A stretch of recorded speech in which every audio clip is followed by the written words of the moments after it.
बिस्मिल्लाहिर्रहमानिर्रहीम। आज हमने पढ़ना है डिटेक्शन ऑफ एल्डिहाइड ग्रुप। इसमें जो पहला टेस्ट है वो है सोडियम बाइसल्फाइड टेस्ट।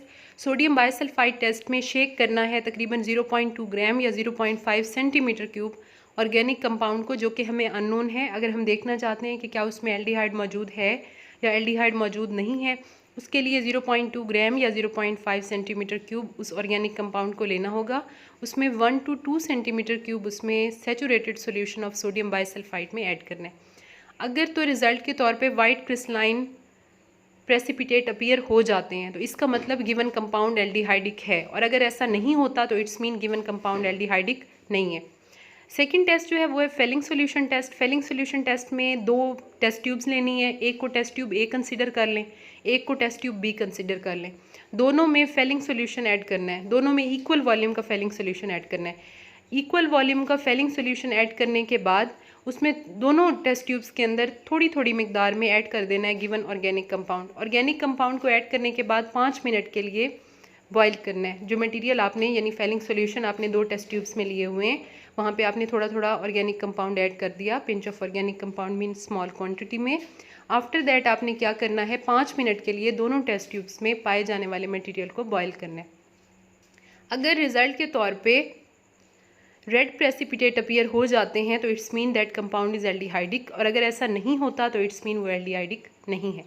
उसके बाद है test for the ketonic group detection. इसमें सबसे पहले फिनाइल हाइड्रोजिन टेस्ट है। इसमें यह करना होता है कि फिनाइल हाइड्रोजिन लेना होता है तकरीबन 2 सेंटीमीटर क्यूब, क्योंकि लिक्विड फॉर्म में होता है।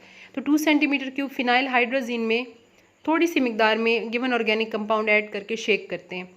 अगर रिजल्ट के तौर पे ऑरेंज रेड प्रेसिपिटेट बनते हैं तो it's mean that is ketone, और अगर ऐसा नहीं होता तो वो कीटोन नहीं है ऑर्गेनिक कंपाउंड। उसके बाद जो टेस्ट है that is sodium nitroprusside test. Sodium nitroprusside test में ये होता है कि तकरीबन 2 सेंटीमीटर क्यूब जो है वो सोडियम नाइट्रोप्रोसाइड सोल्यूशन लेना है एक टेस्ट ट्यूब के अंदर।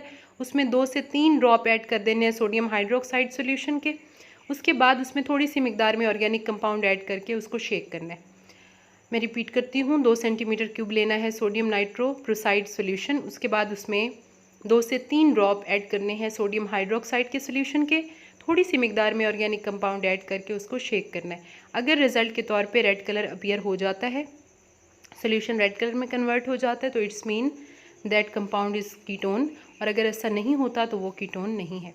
फेलिंग सोल्यूशन जो है, अगर हम इसका देखना चाहें तो with Fehling solution there is no reaction. अगर आपको एल्डिहाइड और कीटोन में डिफ्रेंशिएट करना हो तो आप फेलिंग सोल्यूशन टेस्ट बेस्ट है, क्योंकि वहाँ पे अगर तो फेलिंग सोल्यूशन का रिजल्ट आ जाता है यानी रेड प्रेसिपिटेट फॉर्मेशन हो जाती है, it's mean given organic compound जो है वो एल्डिहाइड है, और अगर ऐसा नहीं होता तो वो कीटोन है। अगर 2 ऑप्शन हो आपके पास, अब ज़रूरी नहीं है कि अगर वो नहीं हो रहा तो वो कीटोन ही है, यानी बिल्कुल अननोन कंपाउंड है और आपने किसी भी ग्रुप की डिटेक्शन करनी है तो उसके लिए आपको डिफरेंट सीरीज़ से गुजरना होगा। लेकिन आम तौर पे एल्डिहाइड एंड कीटोन को डिफरेंशिएट करने के लिए ये टेस्ट किया जाता है।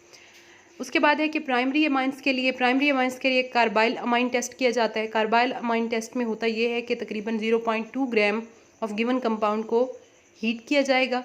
उसमें 0.5 सेंटीमीटर क्यूब जो है वो क्लोरोफॉर्म ऐड करेंगे, और उसके बाद जो है वो 2 से 3 सेंटीमीटर क्यूब इसमें अल्कोहलिक पोटाशियम हाइड्रोक्साइड ऐड करेंगे। उसके बाद अगर रिज़ल्ट के तौर पे एक्सट्रीमली अनप्लेजेंट जो है वो एक स्मेल हमें महसूस होती है, तो इसका मतलब है कि कंपाउंड जो है वो अमाइन ग्रुप कंटेन करता है। अगर ऐसा नहीं होता तो इसका मतलब इसमें अमाइन ग्रुप मौजूद नहीं है। सबसे पहले क्या करना है कि 0.2 ग्राम जो है वो गिवन ऑर्गेनिक कंपाउंड लेना है। उसमें 0.5 सेंटीमीटर क्यूब क्लोरोफॉर्म ऐड करना है। 2 से 3 सेंटीमीटर क्यूब उसमें अल्कोहलिक पोटाशियम हाइड्रोक्साइड का मतलब है ऐसा पोटाशियम हाइड्रोक्साइड जिसमें अल्कोहल भी मौजूद है स्मॉल क्वांटिटी में।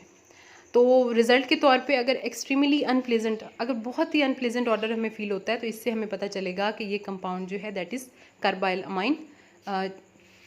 टेस्ट डिटेक्टर हमें बताएगा, कार्बाइल अमाइन टेस्ट डिटेक्टर, कि that compound is amino group containing.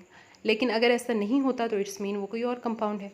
Test for the asters जो हैं इनको रिकॉग्नाइज़ किया जा सकता है। जो भी हमारे पास एस्टर फॉर्मेशन होती है, इनकी जो भी एस्टर ग्रुप होता है ये अपनी फ्रूटी स्मेल की वजह से हमें पहचान लिए जाते हैं आमतौर पे। यानी इनकी जो स्मेल होती है दैट इज़ फ्रूटी स्मेल, तो उससे पता चल जाता है फ़ौरन कि ये जो कंपाउंड है दैट इज़ एस्टर्स।